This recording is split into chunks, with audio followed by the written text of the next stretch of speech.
La creatividad es robar de otros lados. Si vos copias de 10 lugares distintos de esos, es una mezcla, surge algo nuevo y eso lo podríamos llamar creatividad. El conocimiento es una espada de doble filo. Si nosotros aprendemos cosas y tenemos conocimiento, estamos aumentando nuestra creatividad. Ahora, cuando vos tenés muchísimo conocimiento, que le das poca oportunidad a las ideas que potencialmente podrían ser creativas.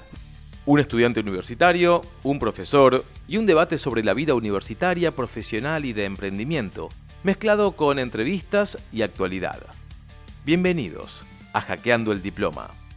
Hola, ¿cómo va? Hoy estamos en el 7º episodio de Hackeando el Diploma, el podcast que tenemos con Marcelo Carbone y, bueno, el que está hablando, Axel. Vamos a hablar hoy de un tema muy importante con un invitado súper especial. Vamos a hablar sobre creatividad aplicada al ámbito profesional y como estudiantes, que para mí es una súper habilidad para potenciarte en este siglo que se viene. Bueno, y me toca a mí hacer la presentación de el invitado. El invitado que, gracias a Dios, es un amigo con quien he compartido un montón de cosas. Sigo compartiendo algunas cosas. Seguimos compartiendo Generación de Locuras, que nos sale muy bien, porque en esto de la creatividad, ser loco garpa. Sí. Entonces, las cosas que hacemos con él son cosas lindas. Hemos estado los dos participando de alguna charla TED en la Universidad Nacional de La Matanza. De ahí nos conocemos y hemos venido teniendo algunas cositas de generación. Nuestro invitado es el ingeniero Hernán Mavromatis. Apellido no muy complicado, un poquito difícil de escribir, pero usted me podrá decir cómo, ingeniero. M-A-B-R-O-M-M-A-T-I-S. Hermoso. Hermoso. Hermoso. Anótenlo por ahí. No sé si fue muy rápido. Bueno, me dicen el griego, obviamente, porque Mavromatis es difícil de Qué acordar. raro. Qué raro, ¿no? Qué raro. Tengo la Te iba a decir pobre. el vasco. Me dicen el griego. Así que bueno, nada, vamos a charlar sobre esta, como decías vos, una super habilidad. Es la habilidad de las habilidades, ¿no? Es el paraguas grande de toda habilidad de los estudiantes, que es la creatividad. Para mí, bueno, yo me dedico a esto, me enamoré de la creatividad hace varios años y la vengo estudiando hace mucho, y entonces para mí, bueno, que no voy a hablar mal de la creatividad, obviamente, así que y es algo muy, muy importante y está muy relacionado con el aprendizaje y con muchos de los temas que sé que ustedes tocan acá en este podcast. Perfecto, así que bueno, ¿con qué seguimos, Marce? Bueno, ¿Cuál va a ser la pregunta de hoy para arrancar? Base para arrancar es fundamentalmente, vos que sos... Hernán tiene una capacidad. La capacidad de Hernán es, a todo le pone una ley y un nombre. Parece que nosotros estamos sabiendo de lo que hablamos, pero en realidad no sabemos nada, el que sabe es él. Entonces, don Mavro, Sí. Díganos, ¿qué es la creatividad? Bueno, es una pregunta muy difícil de responder así, digamos, para abarcando todo lo importante y desde todos los ángulos. Pero tenemos la suerte de que los que estudiamos la creatividad hace rato, tenemos algo que se llama la definición estándar de la creatividad. ¿Qué es la definición estándar de la creatividad? Es algo que los académicos nos hemos puesto de acuerdo y la definimos de la siguiente manera, desde el enfoque de productos. Entonces, la creatividad es aquellos aportes que son a la vez nuevos y valiosos. Cuando nosotros realizamos o producimos algunos aportes en cualquier rama, puede ser en nuestra vida cotidiana o en nuestra vida profesional o en nuestra vida de estudiante, y esos aportes son nuevos para un público, puede ser para nosotros, para nuestro grupo de estudio, para nuestra empresa, y además son valiosos, entonces estamos siendo creativos. Eso es una, digamos, de la forma más compacta y rápida de entender la creatividad, es desde ese enfoque. Y, a ver, ahora, si se me permite, Sí, claro. señor Axel, Sí. en función de lo que estás diciendo, ¿hay personas que no sean creativas? Qué buena pregunta. Me encanta esa Qué pregunta. buena. Me encanta esa pregunta porque hay mucha gente que se autopercibe no creativo. Yo no sirvo para eso. Yo no soy creativo. O hay un mito, sobre todo ahora está cambiando un poquito, pero desde hace mucho hay un mito de que la creatividad es una especie de terreno exclusivo de los artistas, ¿sí? Si yo soy músico, pintor, escultor, cantante, entonces soy creativo por solo hecho de ejercer alguna rama artística. O si trabajo en marketing. Yo trabajo en marketing, de hecho, en marketing se autodenominan creativos. Si ustedes buscan Iba a decir en el diario y se me cae una... se me busca trabajo en el diario, ya no, ¿no?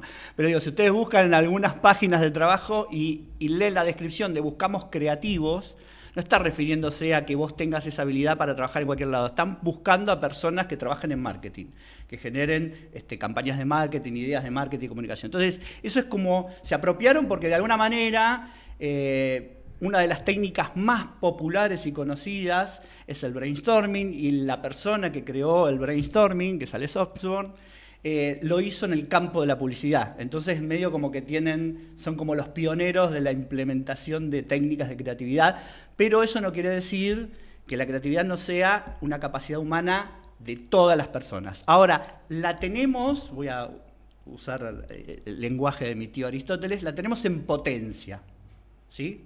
¿Qué quiere decir que la tenemos en potencia? Tenemos la posibilidad de desarrollar la creatividad, todos. Ahora, es una decisión. Es una decisión como estudiar una carrera o como, digo, quiero estudiar ingeniería, quiero estudiar abogacía, quiero estudiar economía. Es una decisión. Si nosotros decidimos desarrollar la creatividad y hacemos ciertas cosas, que seguramente de las cuales vamos a charlar, entonces tenemos altas probabilidades de ser creativos. Pero per se no hay personas que no son creativas. Porque a cierto nivel, vos pensás, por ejemplo, percibir, yo que los estoy mirando a ustedes y los estoy escuchando, percibir está más cerca, todo lo que pasa dentro de nuestro cerebro, está más cerca de pintar un cuadro que de sacar una foto.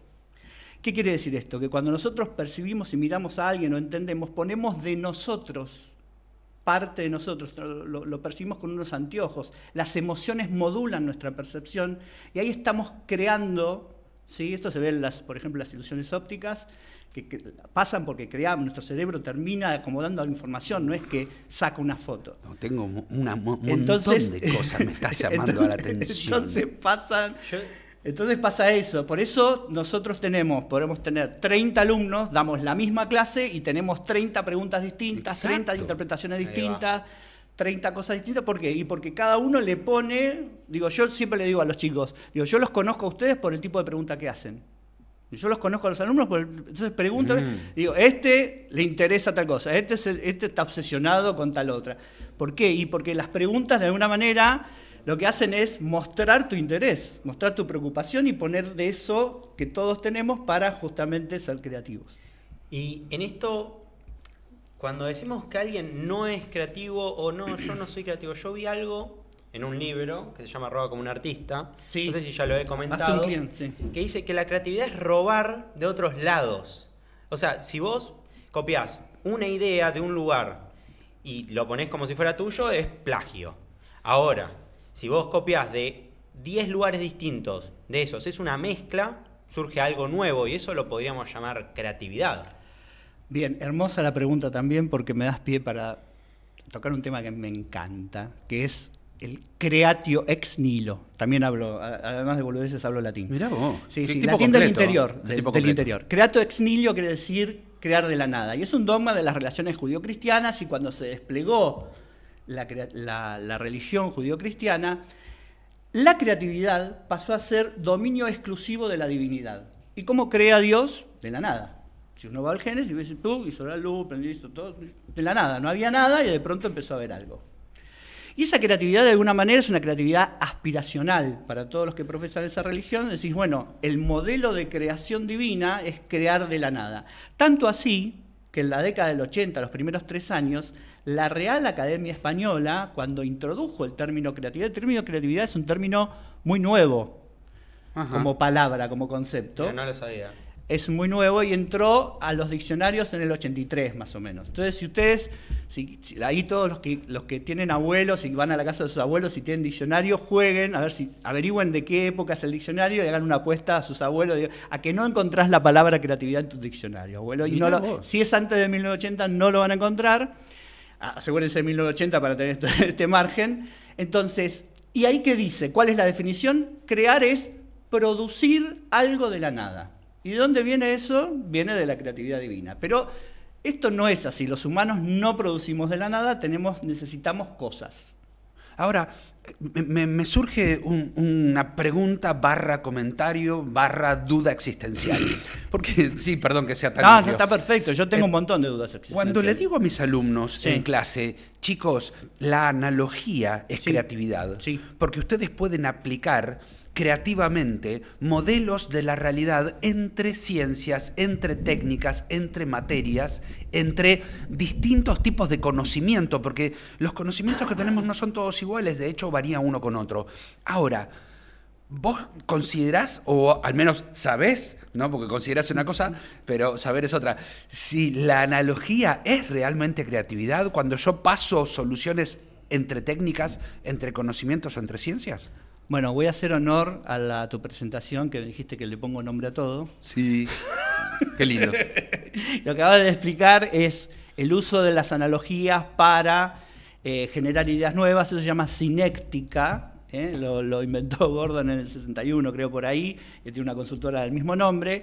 Y la cinéctica utiliza distintos tipos de analogía. La analogía es un concepto ya tratado por mi tío Aristóteles. Digo tío porque es griego, ¿no? Sí, no claro. porque sea mi tío, no quiero decir que no tengo tantos años. Podrías haber dicho el trío Sócrates. Podría haber dicho Sí. el tío Sócrates Sí, también. sí.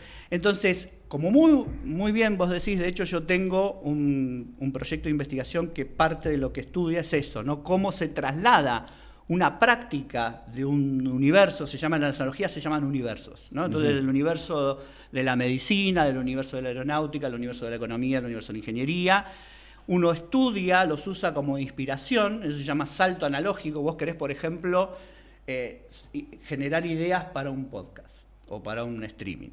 Entonces vos decís, si yo reviso o me quedo con las ideas propias de mi dominio, de mi universo, voy a generar cosas interesantes, pero no van a ser muy nuevas. Si yo quiero algo verdaderamente nuevo, que además lo perciba como valioso, acuérdense, nuevo y valioso, voy a hacer un salto analógico hacia universos de inspiración. ¿No? Un poco como hacen, por ejemplo, las personas que hacen diseño de moda, que me voy a la India en otoño para ver la paleta de colores e inspirarme en el universo de la naturaleza. Eso se llama biomimética, lo hacía Da Vinci, entonces se inspiraba en la naturaleza, entonces esas ideas, esas prácticas, esas lógicas de funcionamiento que yo voy a investigar o explorar en otros universos, las traslado a el lugar donde yo quiero innovar. Entonces, podríamos generar ideas nuevas tomando ciertas lógicas y adaptándolas a las lógicas propias del universo donde yo quiero crear algo nuevo, algo diferente. Ujú. Es lo que acabas de decir. Y es que sin ir más lejos, en nuestro campo, lo que es los negocios, se hace mucho lo que es ir a otros países, ver qué es lo que funciona y traerlo. Creo que era el caso, bueno, de un montón, pero lo que recuerdo es que de Starbucks, no sé a qué país fue, y lo trajo a Estados Unidos y fue un éxito. Es lo que ahora está en todo el mundo. Lo que fue perfeccionamiento de esa idea. Sí, ahí puntualmente lo que se hizo fue inspirar en la experiencia y centrar el diseño del modelo de negocio de Starbucks no en la calidad de café necesariamente, sino en toda la experiencia que vivían las personas, y ese concepto fue trasladado. En modelos de negocio hay una página muy interesante que se llama The Business Model Navigator, que tiene como 55 templates de modelos de negocio, y están, por ejemplo, el modelo de Gillette, de Razor and Blade, creo que se llama, que es un modelo, está la historia de ese modelo, si ustedes se fijan, está tomado del modelo del Imperio Romano, de cómo recolectaban impuestos, cómo a cambio de seguridad y protección de las ciudades, agua y demás, te cobraban impuestos. Y ese tipo de cuestiones históricas fueron tomadas como inspiración para después hacer modelos de negocio, digamos. Sí, no se me está haciendo muy familiar Sí. unir el Imperio Romano con una Gillette. Claro. ¿Sí? Bueno, pero justamente ese tipo de cosas, cuando vos juntás dos conceptos, esto se llama disociación, lo desarrolló Kestler en 1964. Otro nombrecito mandaste. Otro nombrecito Con más, fecha y todo. un filósofo y escritor húngaro, creo, no me acuerdo bien, perdón, la familia Kestler me corrigen. Lo que él decía es, para poder crear, lo que hay que hacer es tomar dos conceptos muy distantes entre sí, que no tengan un contexto en común, y juntarlos. Eso lo llamó disociación. Cuando es algo parecido a la analogía, no es lo mismo. Uh-huh. En la disociación lo que haces es cómo ver la lógica de los dos universos al mismo tiempo. Es lo que le pasó a Arquímedes cuando descubrió, se fue a bañar, pues, ante la amenaza del rey Herón, que le iba a cortar la cabeza si no le decía de qué era, si la corona era de plomo o de oro.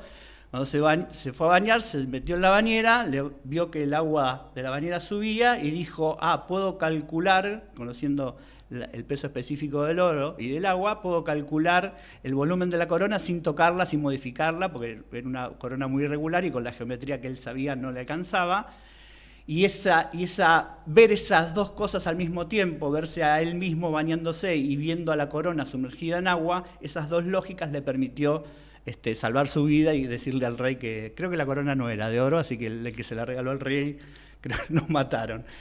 Pero y eso se llama disociación, tener un pensamiento paralelo, ver dos matrices, en la terminología de Kestler lo llama matrices, pero es como dos universos, los ves al mismo tiempo. Y es exactamente lo que decías vos. Este concepto, perdón que vaya muy técnicamente, ¿no? Pero Bertalanffy, dentro de la teoría de los sistemas, habló del isomorfismo. ¿El isomorfismo sistémico tiene algo que ver con esto que estás nombrando? No tengo referencias de isomorfismo, digo, no sé lo que es el isomorfismo. Mezcla de técnicas entre ciencias para el análisis o estudio en función de bla, bla, bla. Sí, a ver, en la teoría de disociación, sí, Kestler llama a la matriz, al conjunto, sería como el concepto de dominio, el conjunto de reglas, jergas, lógicas de una disciplina. Entonces tenés la física, que tiene su lenguaje, sus códigos, y tenés la matemática, tenés el arte. Entonces, cuando vos podés ver al mismo tiempo esas dos lógicas funcionando a la vez, probablemente encuentres una solución creativa. De isomorfismos no, ahí te debo admitir. Bien. Hasta ahí Ahora, llegué, pero... Vos creo que tenés dudas muy puntuales. Justo estaba por decir algo sí. sobre... Ahora estuvimos viendo mucho lo que es la teoría, sí, viendo distintas cuestiones sobre creatividad, pero ¿cómo la puedo aplicar al trabajo o al estudio? Bien, ¿con qué querés que empecemos? Porque son dos temitas. Ahí va. ¿Cómo puedo aplicar la creatividad para el estudio? Para el estudio, bueno, como decía, no sé si lo dije, o si no lo comento ahora, la creatividad y el aprendizaje son dos caras de la misma moneda, ¿no? Entonces, hay otra teoría que define niveles de creatividad. Cuando uno estudia, en general está en el nivel personal, ¿no? Las cosas que hace para organizar su estudio, para autogestionar su estudio, tienen que ser valiosas para uno, ¿no? Por ejemplo, a mí me gusta mucho resumir libros o resumir clases o apuntes usando mind mappings, ¿no? Cuando quiero entender en profundidad algo o empezar a explorar algún tema, hago un mind mapping, un mapa mental, agarro una hoja en blanco lo suficientemente grande, dibujo un concepto o una idea central y empiezo a tirar líneas, y eso es una técnica de creatividad que puede ser valiosa para tomar apuntes, para resumir unidades, temas o libros, lo que quieras. Entonces, hay una creatividad que es a nivel personal, que es las decisiones que nosotros tomamos para poder mejorar nuestras técnicas de estudio, poder aprender mejor y demás. Todo ese conjunto de cosas que nosotros hacemos, exploramos, es como aplicamos la creatividad para el aprendizaje. Ahora, también hay otro nivel que podemos seguir, digamos, aplicando la creatividad, que es el nivel más de grupo de estudio. Entonces ahí también no solamente las cosas que uno propone tienen que ser valiosas para uno, sino que también tienen que ser valiosas para el grupo de estudio. Entonces ahí tenés, digamos, distintas técnicas, herramientas, podés trabajar, no sé, en una biblioteca o en un aula. Yo veo muchos en la universidad que agarran aulas vacías y con un pizarrón y se ponen a discutir y uno le explica a otro. Eso es una cosa. Enseñar es una... Yo soy profe porque me gusta aprender. Y resulta que enseñar es la mejor forma de aprender. Entonces, total. El que enseña aprende dos veces. Eso toda la vida es así y lo decimos en clase todo el tiempo. El docente aprende constantemente, pero no solo por estar repasando los apuntes de clase, sino porque generalmente se genera grupalmente, como si fuera cultura, también conocimiento. La pregunta que te quiero hacer es la siguiente en función de lo que estás diciendo. ¿Hay una diferencia o está potenciada la creatividad grupal respecto de la individual? Qué buena pregunta. Es un tema muy difícil. Hay estudios que se hacen a nivel personal y a nivel grupal. Sí, a nivel grupal hay cosas que pasan que pueden depende con qué dinámica o técnica se trabaja, que pueden generar pensamiento de grupo, por ejemplo, ¿no? Cuando hay una mayoría disidente o una mayoría tiene, esto está estudiado, esto lo estudió Chu en algo que se llama microcreatividad, y desarrolló un sistema estadístico de análisis del discurso en grupos pequeños de estudiantes, y decía, entre otras cosas, que cuando hay un conjunto de personas, la mayoría tiene una disidencia, hay como una especie, también lo habla en el libro Originales, creo, no me acuerdo cómo se llama el autor, Adam Grant, creo, el pensamiento de grupo. Entonces hay cosas que cuando se trabajan en grupo hay que tener cuidado que no pasen. Lo mismo, por ejemplo, si uno hace una técnica de brainstorming, muchas veces las personas que son más extrovertidas o que dentro del grupo tienen como mayor autoridad pueden sesgar, claro, ¿no? Claro. El introvertido por ahí. Entonces, ¿qué haces? Bueno, en vez de hacer un brainstorming, digamos, exponiendo las ideas de manera oral, escribís en silencio y luego se pegan todas las ideas de manera anónima en una pizarra y se lee, y la persona líder puede leerlas, y entonces ahí evitas el sesgo. Entonces, para que los líderes informales no bajen línea, decís. Claro, para que no Sí. sesguen, o porque incluso muchas veces pasa en el trabajo también, que siempre hay una o dos personas que son las que lideran o las que tienen más conocimiento, y eso de alguna manera te sesga y todo el mundo dice, bueno, sí, hagámosle caso, pero no es la idea de la creatividad colaborativa. En la creatividad colaborativa lo que se busca es que cada uno aporte. Hay un libro muy interesante que se llama Collective Genius, que lo que dice es que cada uno en un grupo, es un libro que estudió empresas, ¿no? Pero dice que en los equipos de trabajo de las empresas, que cada uno aporte un slide, un trozo de creatividad colectiva para que realmente se aproveche, se potencie todo el grupo. Entonces, cuando uno trabaja con creatividad en un grupo, parte de lo que se tiene que asegurar es esto, ¿no? Que todos puedan participar de igual manera o que todos puedan hacer su aporte, ¿no? Sin sesgos o sin Genial. pensamiento de grupo. Claro, y yo lo que veo acá, cuando vos preguntaste lo de la creatividad individual o en grupo, yo lo que veo que hoy en día estamos llevando mal lo que es el trabajo en grupo, principalmente en la universidad. Porque a mí me ha pasado que he tenido trabajos en grupo en donde no conocía a las personas, hablaba por grupo de WhatsApp, se enviaba lo que cada uno tenía que hacer y listo, chau, nos fuimos. Entonces, ¿en dónde está la creatividad ahí? Está haciendo algo mecánico, que incluso la gente lo busca ahí por Google y va pasando todo por partes. Yo creo que algo muy interesante para hacer, ahora, bueno, ustedes son docentes, quiero creer que lo hacen de una manera distinta, que ¿cómo podríamos hacer para aplicar esto, lo que es la creatividad en grupo? ¿Cómo hacer para estimular distintas dinámicas que ayuden a, como decís, aprender mejor, a también integrarnos entre nosotros? Creo que ese trabajo en el aula podría ser lo que marque la diferencia para la vida de muchos estudiantes. Y para el aprendizaje, los niveles de aprendizaje y la profundidad, de esos aprendizajes. Sí, yo voy a dar ejemplos de cosas que hago yo, pero no soy como muy típico. Pero sos el invitado, así que puedes hacerlo. Pero bueno, eso te iba a decir, como ya que estoy acá, Sí. Sí. hablo de mí, que es lo que supongo que sé. Los vínculos son muy importantes.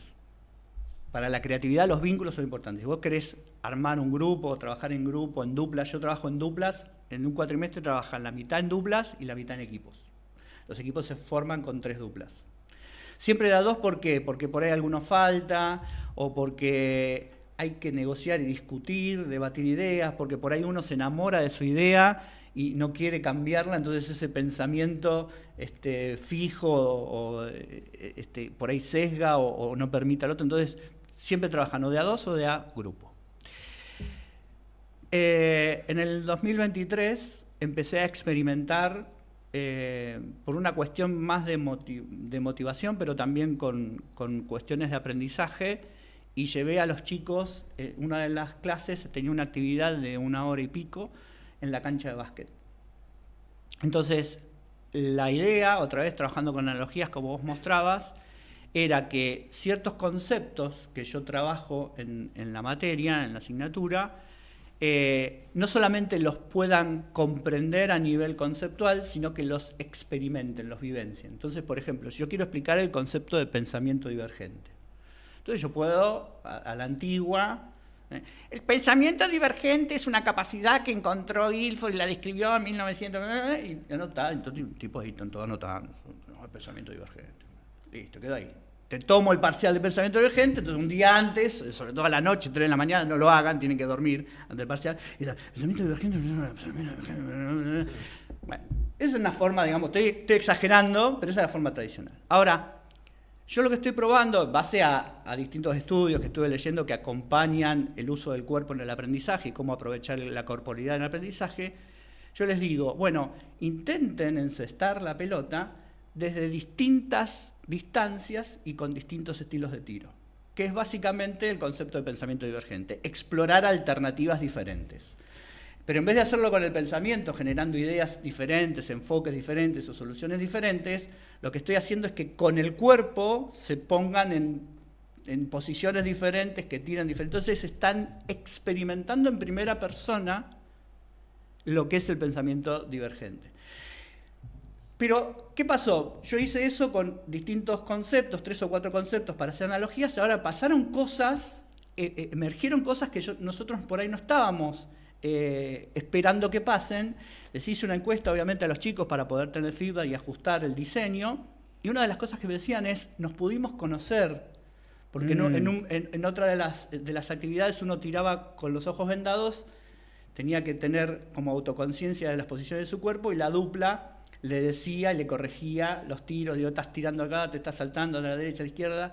Entonces empezaron a decir, empecé a tener confianza en alguien, empecé a escucharlo, empecé a entender cómo yo le daba feedback, que lo que quería era que encestara, pero le tendría que haber dicho en realidad cómo estaba puesto el cuerpo. Empezaron a salir cosas buenísimas que solamente con la ejecución de la actividad hubieran salido. Y algo que salió de eso, por eso todo el cuento, es de los vínculos. La importancia es que nos conocimos, nos teníamos confianza. ¿Y por qué? Porque lo social, el movimiento es algo muy humano. Entonces, y eso lo hacía en las primeras clases. En el 2023 lo hice en la primera clase de cada cuatrimestre, ahora lo volví a retomar, lo estoy haciendo en la segunda clase. Y es fantástico. Y qué importante que sea al principio. Porque si vos arrancás con eso, quizá hay chicos que pasan toda una carrera, se conocen o se tienen de vista, pero no se hablan porque está esa timidez. Y ahora, yendo al caso de el movimiento, a mí me pasaba de chico, de una manera inconsciente, agarraba los apuntes, esto era en la secundaria o creo que desde la primaria, agarraba los apuntes y caminaba. Caminaba, iba hablándome a mí mismo. Digo, ¿estaré loco? No, para nada. Me salió un montón, ¿eh? Tenías un pensamiento, creo que habrás aprendido mucho, porque eso también está estudiado, y hay algunas cosas más también, ¿no? Pero yo hacía lo mismo. Yo estudiaba biología, la célula, que me costaba un montón, de chiquito, en la secundaria, el primero y segundo año de secundaria, y agarraba los papeles con la descripción de la célula, yo tenía una mesa amarilla redonda, caminaba alrededor y me repetía. Y resulta que cuando uno se mueve, hay un bicho de mar que se llama Cidia, que nace como una especie de renacuajo, busca un lugar donde quedarse, se queda y después como que elimina su cerebro, todo su sistema nervioso, se lo come, elimina, bueno. Y eso me contaba un profe de la UNAM que hice ahí un curso de neurociencia, muestra de una manera muy, muy, muy evidente el vínculo que hay entre cerebro y movimiento. O sea, el movimiento y el cerebro van como de la mano. Es súper estudiado que si vos querés tener una salud mental buena, te tenés que hacer ejercicio. No hay otro. A mí me trae a colación esto algo, que a veces vuelvo locos a mis alumnos porque yo no puedo estar quieto en la clase. Yo no puedo hablar sentado, no puedo articular conocimiento previo con razonamiento del momento, si no lo hago caminando.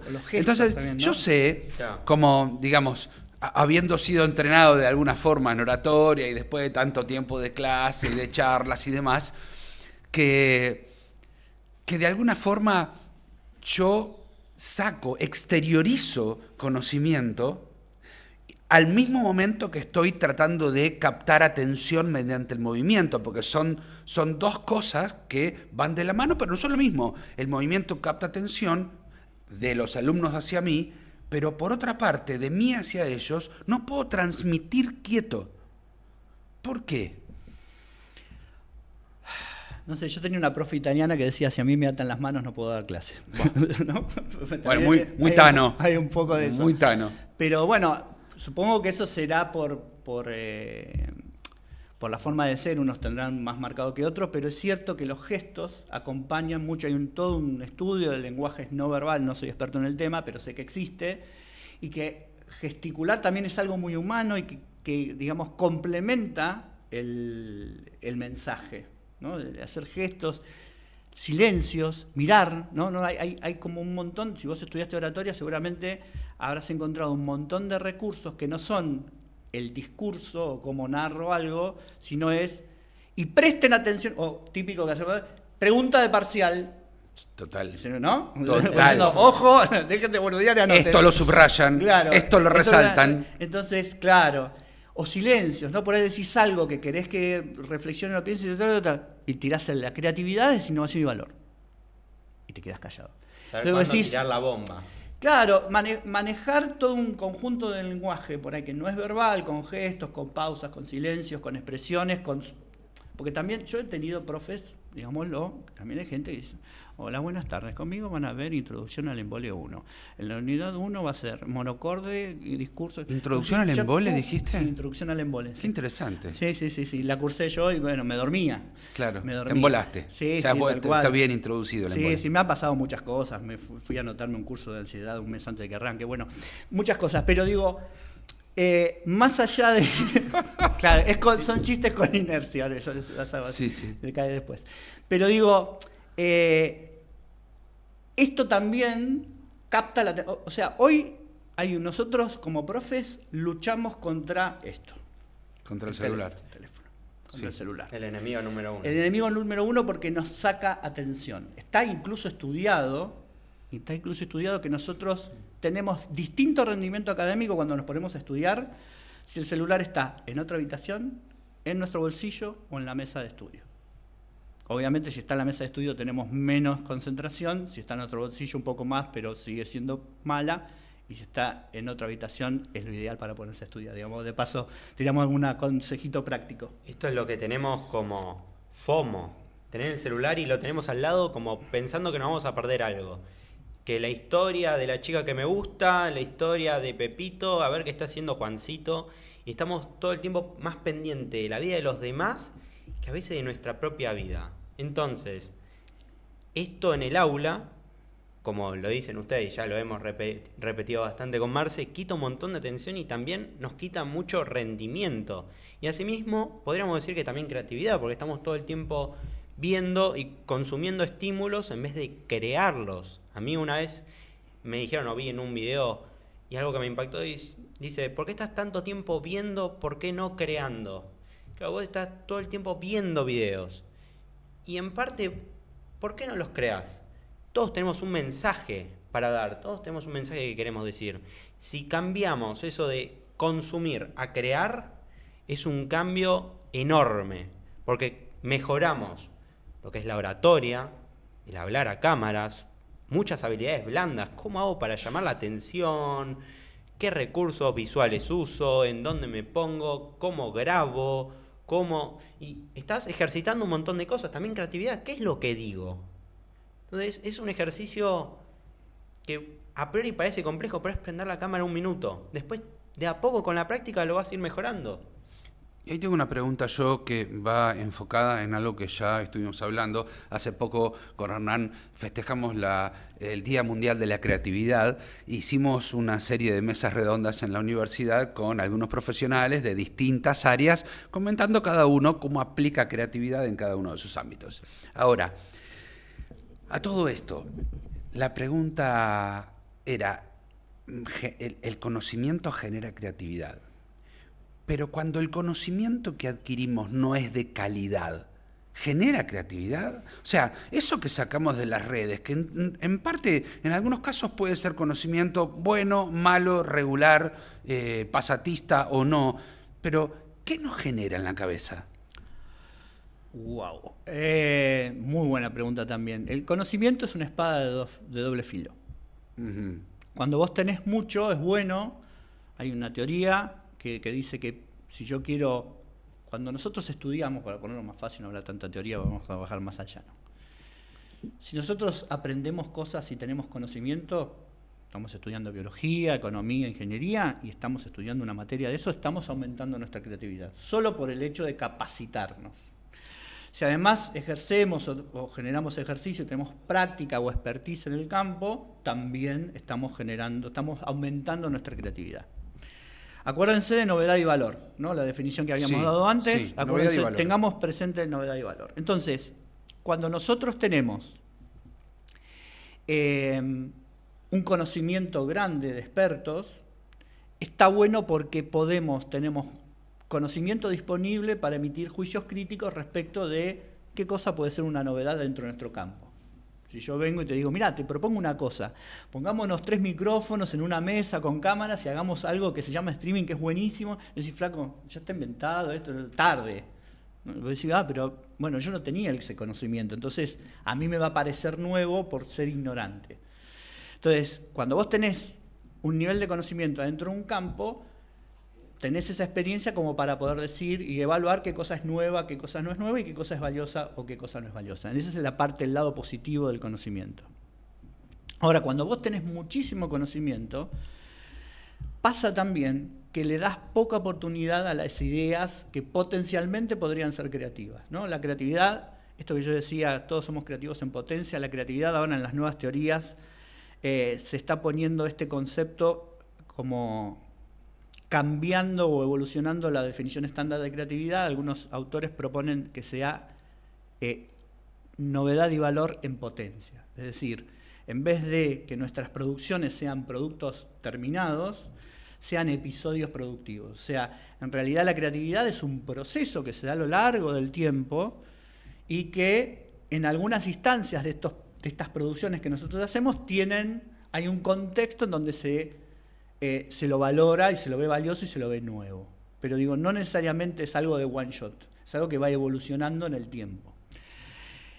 Entonces, si yo soy muy experto o tengo mucho conocimiento, es probable que le dé poca oportunidad a esas ideas potenciales que por ahí, así como están formuladas, no tienen como mucha implementabilidad, pero que otra persona que no tiene tanto conocimiento explora y por ahí pueden surgir cosas interesantes. ¿Es un sesgo en sí mismo el conocimiento desde ese punto de vista? Desde ese punto de vista funciona como el sesgo, sería como una especie de sesgo de confirmación. Cuando uno tiene muchísimo, no digo, no, esa idea no va a funcionar, lo que funciona es esto, y uno va a buscar ejemplos, entonces ese sesgo de confirmación alimenta entonces, eso se llama, conceptualmente lo que estaba describiendo yo, el sesgo está relacionado, se llama visión tubular del experto, ¿no? Cuando que también es un sesgo, que tiene ese conocimiento tan grande que hace que no le da chance a algo que podría llegar a ser interesante. Y también creo que es un problema cuando alguien sabe mucho y no sabe comunicarlo.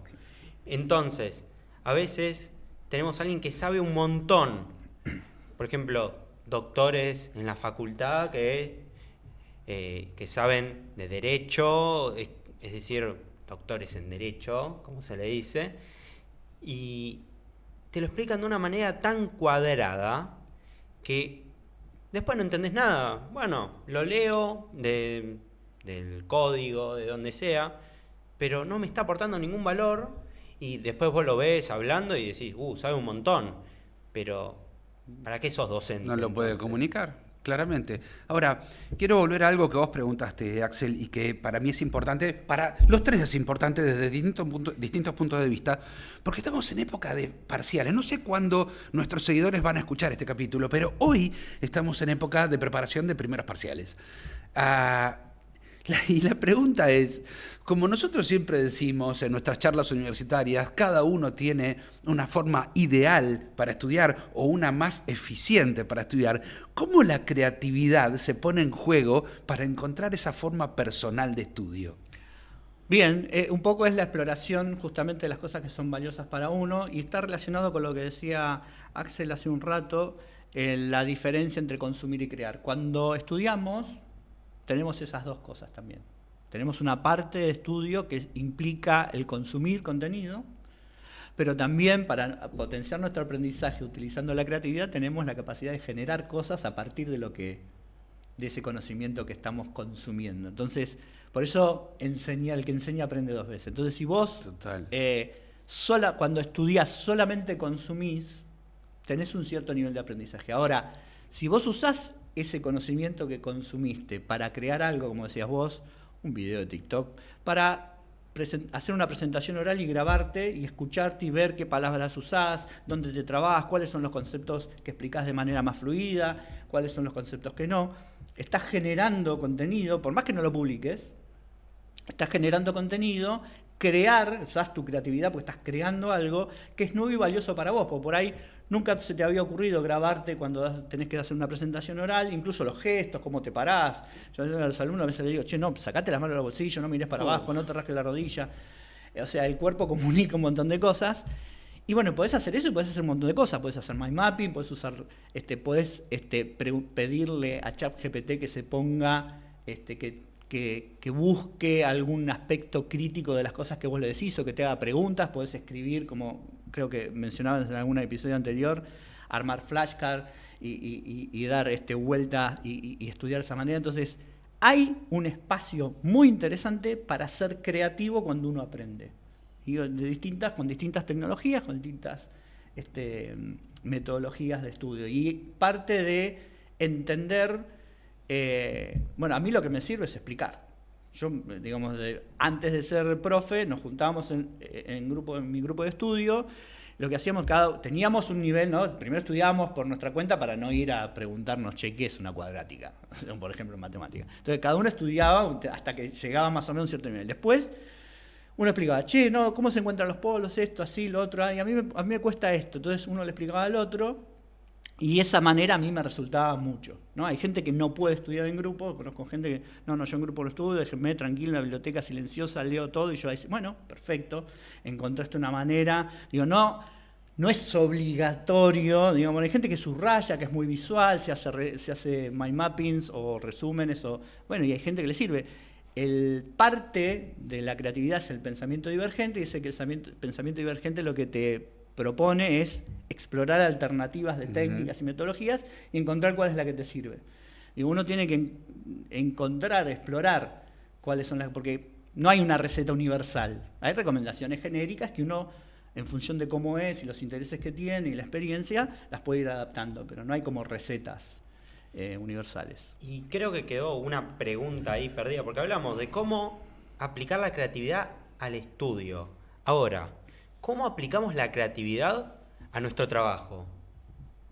Bueno, y ahí es como ya estás pasando a un tercer nivel. ¿Te acordás que yo había hablado de los niveles? Tenés el nivel personal, donde todas las cosas que explorás o investigás o probás tienen que ser nuevas y valiosas para vos, y mientras eso pase está bien. La creatividad un poco más abarcativa, donde en distintos contextos, tus amigos, grupo de estudio, en el club o grupo de trabajo, y después aparece como ya la creatividad más profesional, que es, creo, la que estás refiriéndote vos, que es cómo ser creativos en nuestro trabajo. Y ahí voy a retomar algunas cosas que había comentado Marce, que es justamente, depende mucho también de los objetivos que uno se ponga, ¿no? La creatividad está relacionada con esos objetivos. Entonces, yo puedo ser un empleado promedio y responder a lo que me pide mi trabajo y mi creatividad pasa porque estoy en un grupo de teatro y desarrollo mi creatividad por ahí. Entonces el trabajo me pagan, mato sellos, listo, ya está. No. Pero hay gente que dice, no, yo quiero ser creativo en el trabajo, entonces siempre está buscando algo más. Siempre está buscando una forma distinta, siempre está explorando, siempre está tratando de ver qué se puede cambiar, cómo se puede mejorar algo. Entonces, en esa exploración, pero tiene que ser un objetivo, lo que decíamos al principio, es una decisión. Digo, la creatividad es una decisión. Yo quiero ser creativo en mi trabajo, sí, bueno. Entonces voy a tener que hacer una serie de cosas muy relacionadas con las que estábamos hablando. Una de ellas es esta, ¿no? Es decir, bueno, a ver, si yo trabajo en una fábrica de zapatos, ¿qué están haciendo los número uno de fábrica de zapatos? Bueno, eso lo tengo que saber. ¿Qué están haciendo? ¿Cuáles son los 3 mejores diseñadores de zapatos? ¿Cuál es el modelo de negocio de las personas? Bueno, ahora estoy viendo, gente que es emprendedora, que diseña zapatos, muestra en Instagram, hace preventas. esas cosas las tengo que entender, las tengo que saber y decir, bueno, ahora, ¿qué voy a poner de mí? Cuando estabas hablando de robar como un artista, ¿no? Porque una cosa es copiar. Cuando yo copio, es agarro y hago lo mismo. Y de mí no pongo nada. Ejecuto exactamente el control C, control V sería. Y ahí no hay creatividad. Porque no estás poniendo, no hay autenticidad. Parte de la novedad o de la originalidad, en realidad, no lo dije con las palabras exactas, la definición estándar es originalidad y eficacia, ¿no? Y popularmente se dice novedad y valor. Pero la originalidad tiene un componente de novedad, tiene un componente de sorpresa y tiene un componente de autenticidad. Y autenticidad era lo que estábamos hablando antes, de cuál es el aporte que hago yo, qué pongo de mí, ¿no? Yo en uno de los cursos que doy les digo a las personas que se presenten contando cómo sería su lugar de trabajo si ellos no hubieran estado ahí.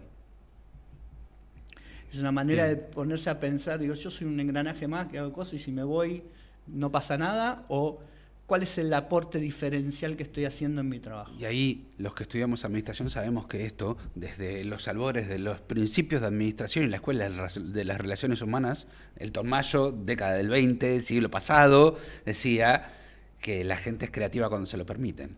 Entonces, ahí también no tiene que ver solo de nosotros, sino también de las personas que guían nuestro trabajo. Pero para ir redondeando esta increíble entrevista, porque quiero hacer una pregunta que Axel sé que comparte conmigo, que es la siguiente. En este siglo y en este momento del siglo, en este momento de las aplicaciones, de la tecnología ¿aporta a nuestra creatividad, sí o no? Decime algo, porque estoy en un brete. Bien, muy creativo lo tuyo. ¿Qué pasa con la tecnología y la creatividad? ¿Nos apaga? Te voy a contestar como un creativo. Cuando a nosotros los creativos, los que estudiamos creatividad, nos preguntan ¿cómo es la cosa? ¿A o B? Y yo te respondo como el Chavo, las dos cosas. Okay. Las dos cosas. Un profe con el que empecé a dar los primeros pasos de innovación tecnológica decía, la tecnología produce bienes y produce males. ¿No? Entonces las dos cosas. En general se habla de lo agnóstico de la tecnología y todo depende del uso que se le dé. Dicho esto, hay tecnologías que por la forma en que están diseñadas, sobre todo en lo que contabas vos de las redes sociales, aprovechan nuestras vulnerabilidades para capturar al máximo nuestra atención, con lo cual ya no son tan agnósticas.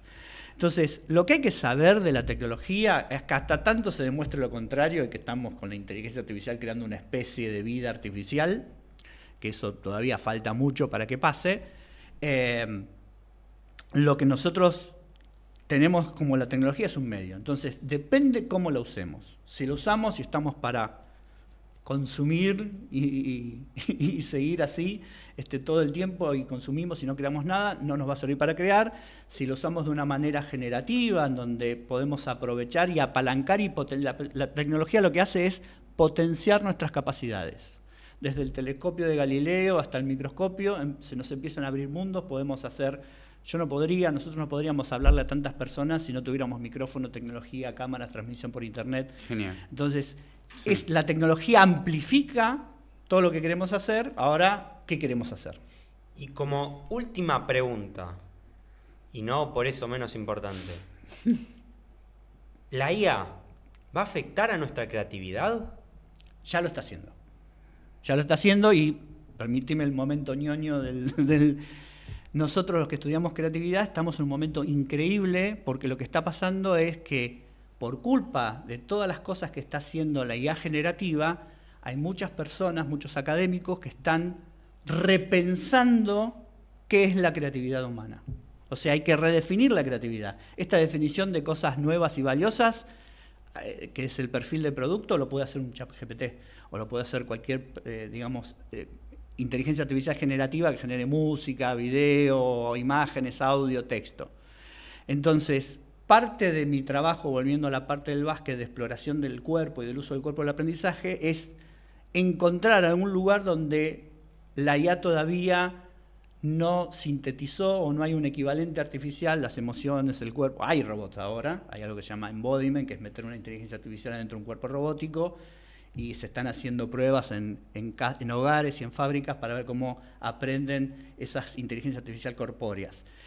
Pero hasta tanto eso esté evolucionado y desarrollado, uno del enfoque de lo que yo hago en mis clases es desarrollar aquellas cosas que hasta ahora son exclusivamente humanas. Las emociones, los vínculos, la conciencia, el conocimiento práctico, la corporeidad, todas estas cosas que son por ahora dominio nuestro, hasta ahora hay que decir, porque después mañana no sabemos qué pasa. O sea, a priori, estarías mejor dicho, a priori, ¿esto nos haría bien, nos ayuda a un futuro o está mermando nuestras capacidades? Las dos cosas, y vamos a chocar entre unas y otras en el trayecto. Eso es una idea súper interesante, es una pregunta súper interesante. Esto lo dijo, voy a decirlo, lo escuché en una charla de Mariano Sigman, que es un neurocientífico genial argentino, que decía, vamos a estar en el proceso de desarrollo. Digo, la tecnología no se puede desinventar. Hay una teoría de Nick Bostrom, que es un filósofo de la tecnología, que dijo, una vez que alguien se inventa, la tecnología no se puede desinventar, no podemos apagar la inteligencia artificial. Entonces decís, bueno, pero acá hay un montón, y están los tecnooptimistas, los tecnopesimistas, entonces ¿qué hacemos? Y bueno, vamos a estar entre estos dos extremos de cosas terribles y cosas buenísimas, y la idea, como cierre final, lo que vamos a hacer es recorrer el proceso haciendo que las cosas malas sean lo menor posible y las cosas buenas sean lo mejor posible. Para eso tendremos que ser novedosos y tener soluciones de valor, que es, por otra parte, lo que planteamos desde este podcast. Por eso es que estamos tratando de renovarnos todo el tiempo, de traer soluciones nuevas y, ante todo, que lo que hagamos tenga un impacto, que tenga un valor positivo para todos los que nos escuchan. Así que, desde la mirada de Axel y desde la mía en particular, muchas gracias por estar acá. Por favor, clarísimo, como siempre, ingeniero, y creo que anduvimos muy bien. Y encima dejamos interrogantes ahí, que quién dice que en un futuro lo volvemos a tener acá, Mavro. Yo estoy dispuesto, a mí donde me llaman para hablar de creatividad voy, Hermoso. así que cuando quieran, no hay ningún problema. Gracias por invitarme, la pasé muy bien. Hermoso. Antes de despedirnos, tus redes, en dónde te pueden encontrar. Sí, yo ahora estoy, digamos, tratando de dar publicidad a un proyecto de investigación que tengo asentado en la Universidad de La Matanza, el Departamento de Ingeniería, con un Instagram que es @creatividadesmúltiples, que si me siguen y me mandan un mensajito diciendo que escucharon este podcast, este episodio, les voy a compartir un material sobre cómo abrir tu mente, cómo ser más creativos para que puedan aplicarlo en sus estudios, sus trabajos, en su vida personal y profesional. Igualmente también lo podemos mandar nosotros desde nuestro Instagram, como Total, para que sigan sí, a sí, Creatividades sí. Múltiples. Total, sí. Genial. Bárbaro. Axel. Así que creo que hasta acá quedó. Dejen acá en comentarios qué temas les gustaría hablar, les gustaría escuchar, hablar, vamos a hablar nosotros, en un próximo episodio. Y también preguntas que quizás le quisieran hacer a él. Y después, en un próximo episodio o en un futuro, quien dice, lo volvemos a tener acá y volvemos a esas preguntas. Perfecto. Gracias, Mauro. Gracias a ustedes. Ya saben, nos pueden seguir en todas nuestras redes y suscríbanse a este canal porque el 70% de la gente que ve los episodios no está suscrita. Vamos a tener que hacer algo con eso.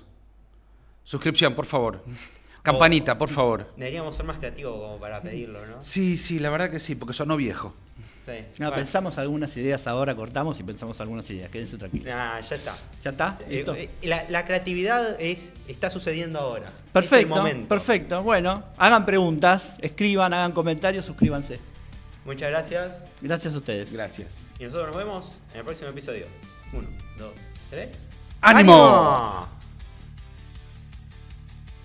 Este fue otro capítulo de Hackeando el Diploma. Y vos también podés ser parte, siguiéndonos y planteando temas para debatir y profundizar en los próximos episodios. Te invitamos a que seas protagonista del cambio que querés para tu vida, aplicando lo que te haya resonado de este capítulo. Te esperamos la próxima semana.